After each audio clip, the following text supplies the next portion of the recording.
Bonjour à tous, j'espère que vous allez bien. Donc, je vous retrouve sur cette vidéo, pour enchaîner sur les émotions. Et comme je vous avais dit, on va parler de notre chère tristesse aujourd'hui.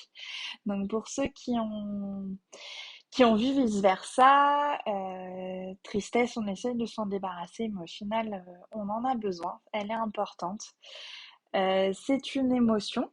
Donc, comme je vous l'ai déjà dit, une émotion, c'est fugace. Ça vient du latin emovere qui veut dire en mouvement. Donc, une émotion, elle est passagère. Et elle peut prendre la place d'un sentiment, elle peut se transformer en sentiment et devenir un chagrin, des regrets, de la nostalgie, voire de la dépression, si on ne l'écoute pas, si on la laisse s'enraciner et s'ancrer à l'intérieur de nous. Donc en fait, comme je vous l'ai toujours dit, je l'ai dit à chaque fois, les émotions, c'est des messagers. La plus grande difficulté, c'est de comprendre quel message elle veut nous dire et surtout de l'écouter et de l'accueillir.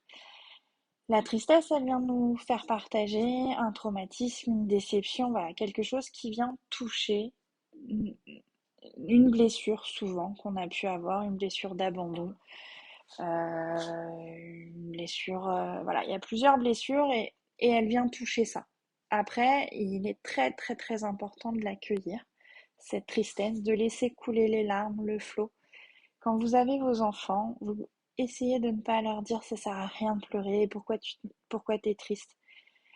Ne jugez pas cette émotion qui est importante, qui est violente pour eux, pour pas qu'ils apprennent à la renfreiner. Laissez-leur l'exprimer. Voilà, s'il y a un chaud de larmes, c'est passager, comme je vous l'ai dit, ça va passer. Par contre, après, c'est à comprendre le schéma. Qu'est-ce qui l'a mis triste, qui l'a rendu triste et qui fait que peut-être s'il retrouve une même situation, ça va revenir pour là éventuellement travailler dessus. Mais plus vous allez laisser entrer ces émotions et plus elles prendront de la place pour arriver à ces états dépressifs dans certains cas. Donc voilà, soyez vigilants par rapport à ça et soyez vigilants vis-à-vis de vous-même.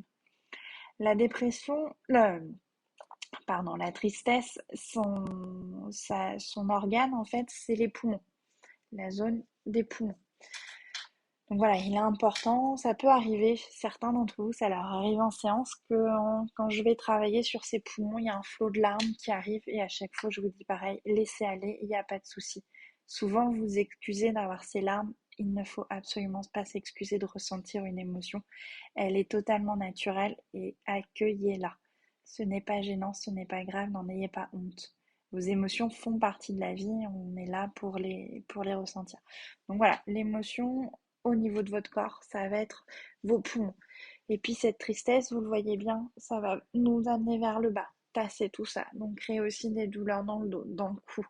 Donc voilà, le fait de se libérer et de lâcher ce fardeau va nous permettre aussi de nous élever, nous redresser pour accueillir la joie et accueillir d'autres choses. Donc ça, c'est important sur les schémas.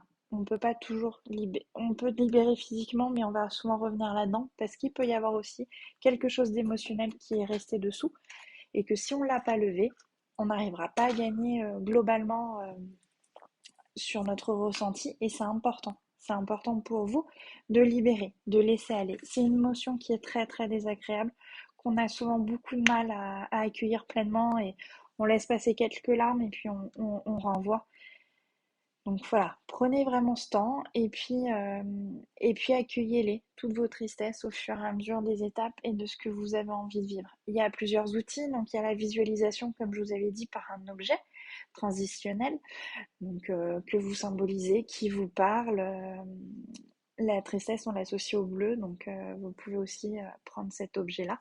Moi, personnellement, c'est un mouchoir qui est bleu et qui est avec moi pour partager ce week-end. Il a été bien utile parce que et voilà, il y a eu cette tristesse que j'ai dû accueillir et il m'a accompagné dans ma poche pour pouvoir m'aider.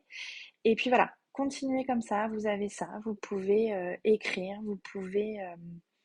L'écriture est un très très bon outil. Si vous symbolisez votre tristesse par un événement, par une situation que vous avez pu vivre, une déception, une humiliation, quelque chose, et qui, au-delà de la colère, prend la place de la tristesse, posez vos mots. Posez vos mots de ce qui vous a rendu triste, de ce que ça vous a fait, de vos sensations physiques. Posez tout ça. Vous pouvez très bien écrire pour le restituer à la personne qui vous a amené cette émotion, mais vous pouvez aussi écrire pour déposer tout simplement et après aller le lâcher. Mais l'écriture est aussi un bon outil pour pouvoir libérer ses émotions. Vous pouvez faire des méditations aussi, il y a pas mal sur les plateformes, vous avez pas mal de méditations sur cette thématique-là, donc vous pouvez aussi aller vous aider. Puis si pendant cette méditation les larmes arrivent, ben laissez-les passer, laissez accueillir tout ça. Donc encore une fois, les émotions, on les accueille, on les renferme pas, elles sont là pour nous délivrer des messages qui sont pas toujours faciles à entendre, qu'on n'a pas toujours envie d'entendre, mais toujours la même bienveillance envers vous-même.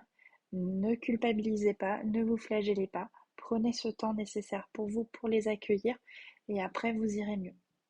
On se retrouve prochainement pour une prochaine vidéo, et là je vous parlerai de la peur ou des peurs, parce qu'il n'y en a souvent pas qu'une seule.